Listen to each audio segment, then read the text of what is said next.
So ayun, okay, KGX, kamusta kayong lahat? Bago ang lahat mga lodi, no? Congratulations muna, no? Donald Trump officially elected President of United States of America. Mga idol, ito yung sinasabi natin nung ilang araw pa na alam naman natin lahat, no? Na kapag nanalo si Trump, no? Automatic, ang crypto is mabibreak niya si all-time high. At ang prediction ko nito is kaya niyang i-break si 80K. Kaya lang, kung mapapansin natin, hindi pa nangyari na na-break niya si 80K, no? So, nandoon pa lang tayo sa all-time high. So, pinusubukan niyang i-break si all-time high. So far, sa 4 hours time frame, na-break na siya, no? However, no, doon naman sa 12 hours time frame, hindi pa tapos yung candle. Ito naman yung chine-check natin dito, mga lodi. No, tingnan natin kung kayang i-break ng 12 hours time frame ang all-time high. So far, nasa 73,800 na siya. Once na pumalo mismo yung candle dito sa above ng 73,800, I think may chance na biglang lumipad. Sa ngayon, medyo hold muna tayo. So sabi ko nga, hold malala muna. So warrior ka ba, idol? No, warrior ka ba? So kung warrior ka, mga lodi, no? So tingnan natin kung ano yung possible na nangyayari ngayon. So ito yung next support natin dito. Ang support natin is si 72,300, mga lodi, ay si 400. So far gusto siyang kunin kanina, no? Kaya lang hindi siya nakuha. So ngayon dito naman sa 4 hours time frame, yung candle natin nandito sa ilalim. So possible, no?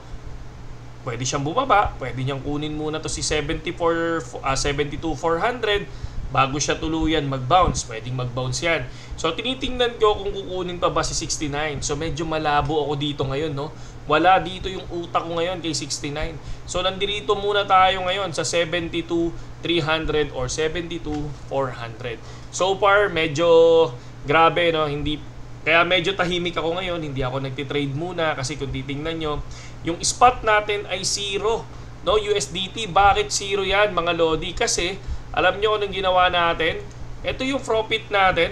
Kung mapapansin nyo, laki nito, 872, 184, 144, 47, mga lodi. So ayan, parang hindi nyo nakita kasi nandiyan yung nandiyan yung picture ko. I-click ko na lang. So ayan. Ayan. Okay? So ngayon, tingnan natin ngayon, saan ba napunta yung profit natin? Napunta yung profit natin dito sa spot trading natin. Dahil saan, pinakita ko naman sa inyo yung isang araw yung ETH natin, mga lodi, no? So, andito siya. So, asset natin. So, ako, tahimik muna ako ngayong gabi. Makikiramdam tayo sa market. So, ngayon, nandito siya sa spot. So, ibinili ko siya lahat ng ETH natin. So, ETH natin ay nasa, 130 pesos na tayo ngayon dito sa ETH natin. And yung total PNL natin today is 8,921. So, nagdagdag tayo. So, nito nga, nasa 9,000 na pala. Ayan na, nasa 9,000 na kasama si paring SLP natin na plus 800 tayo kay paring SLP. Di ba? Lupit, di ba? So, yan lang yung ginawa natin at nag-profit tayo kasi syempre nanalo si Trump. At tingnan natin at makikita naman natin niya, may PM pa nga ako sa isang tropa, no? So nandoon yung kumbaga ilan ba yung candidate, ilan ba yung ilan ba yung totally na nag-support sa crypto, sino ba yung mga Senate na susupport sa crypto. Tingnan natin lahat yan.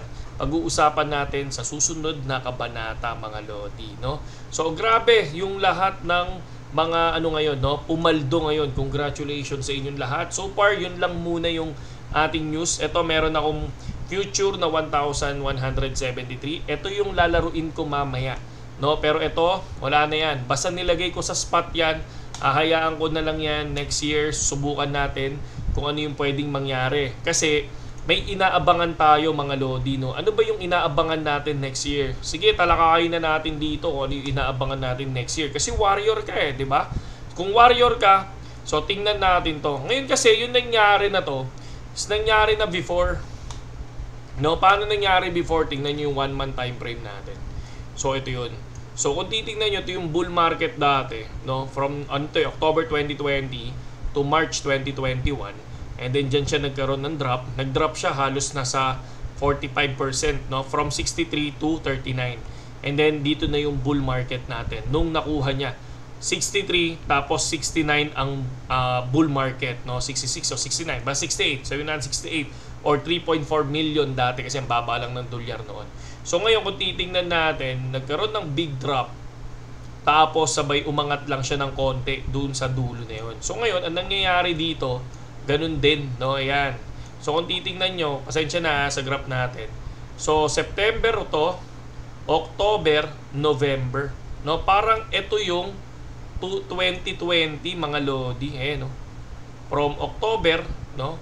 November, tingnan natin kung susunod yung December. Pag sumunod yung December, possible lumipad ng January din. So titingnan natin tong pinakatuktok na to. Kasi sabi nga nila, hindi na uulit ang history pero nagra-rhyme siya sa history. So tingnan natin kung ano yung possible na nangyari. Yung 2020 November, tingnan natin masyadong malaki yung inangat niya. So from 10,000 USDT, 13,000 USDT to 20,000, 7,000 USDT ang inangat. Tapos pagdating ng December, ang inangat niya 29, 9,000 USDT naman. So tingnan natin kung gagayahin niya ba yung 2020 graph or susunod, makikipag-rhyme siya. No, tingnan natin kung ano yung pwedeng mangyari mga idol, no. Pinapakita ko lang sa inyo kung saan din tayo kumukuha ng TA, di ba? Kahit papaano tumatama yung TA natin ng husto tulad nito. Ito, di ba? Ito yung TA na to nakita nyo to, no? Paano nyo nakita to? Sa FB. So ito tandaan nyo lumipad na ganyan. Ito yung TA natin dyan mga lodi. Para lang alam nyo, no, medyo dito masipag ako mag-post Pakita ko sa inyo para alam nyo lang din kung saan tayo nanggagaling mga lodi. Ayan di ba? Ganyan na ganyan. Kaya lang hindi umabot ng 74 pero lumipad, di ba? So ayan drop tapos lipad mga lodi. So yun yung nangyari. So nag-drop, lumipad. Galing nakachamba ako dun So yun lang sa mga wala pa Sa mga wala pang BitGet mga lodi, meron tayong 95 na lang, no? 95 na lang kasi 152 95 na kailangan natin doon sa link natin para masubukan nyo yung 1 week trial ng VIP ng BitGet. 1 week trial VIP ng BitGet, no? 95 na lang yung kailangan natin, no? Meron nang nakakuha na 55. So 150 yun binigay sa atin.